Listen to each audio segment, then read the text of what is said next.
sovereignty and autonomy are absolutely critical. If you're getting therapy, if you're getting advice and someone's trying to steer your path, that's probably not the right advice for you. Like, I think it's best if someone listens and helps you come up with the best solution.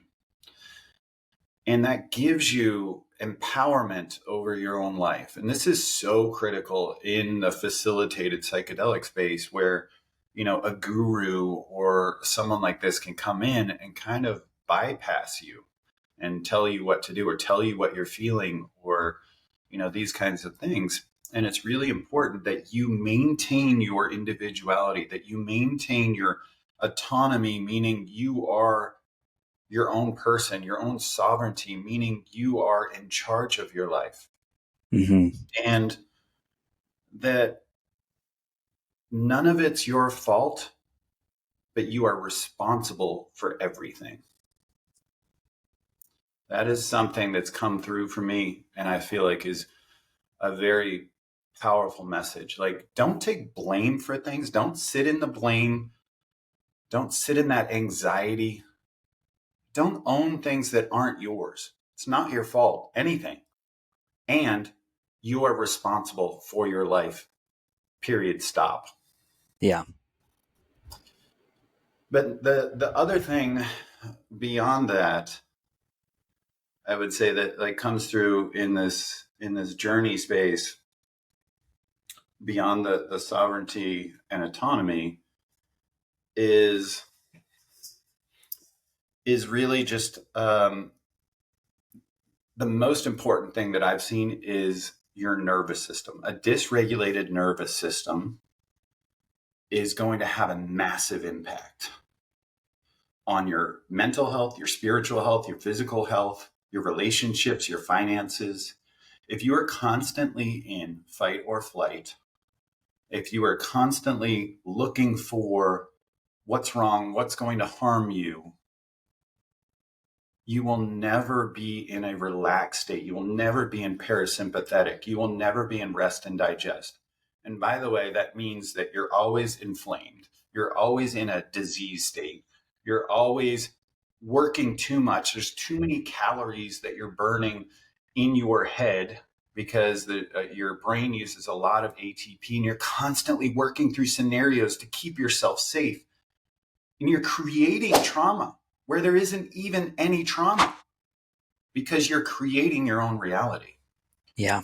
And what I've seen, like when I first started psychedelics, like let's say in my psilocybin work, it took me, this is with like MDA as a heart opener, sassafras, I would need 5 or 6 grams to get into the proper space. When I spent time doing the work years later and doing like that deep inner work, doing like work around grief of my marriage and spending time sitting with myself, really coming to terms with who I am and what I'm responsible for. Then I was doing a gram and having a full-on journey. Why? Because it's not about body size. It's not about male or female. It's about you being able to lean in or lean out. If I was to tell you like you were drunk, most people know what that feels like. Some people don't know what psychedelics feels like. That's fine. Because this applies across the board, not just psychedelics. If you were drunk and your friend fell over and cracked their head on the sidewalk and there was blood everywhere, all of a sudden norepinephrine, epinephrine, cortisol, everything's pouring in. You're like sober. Boom. You're ready. You're ready for action. You're no longer drunk, right? You can control that. You can like lean out and sober up. And so the opposite is true.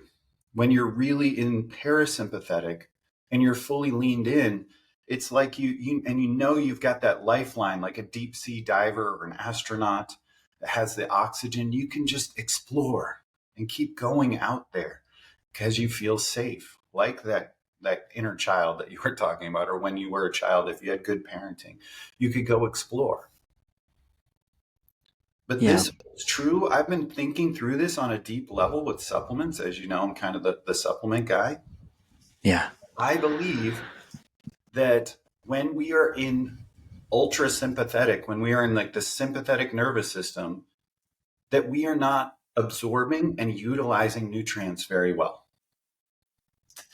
Taking the other side of this, if you are meditating, if you are in parasympathetic, if you're doing box breathing, if you're doing gratitude, if you're manifesting, if you're doing affirmations about what these nutrients are about to give you, I guarantee that these nutrients would have data that doubles, triples, quadruples what they show in a study.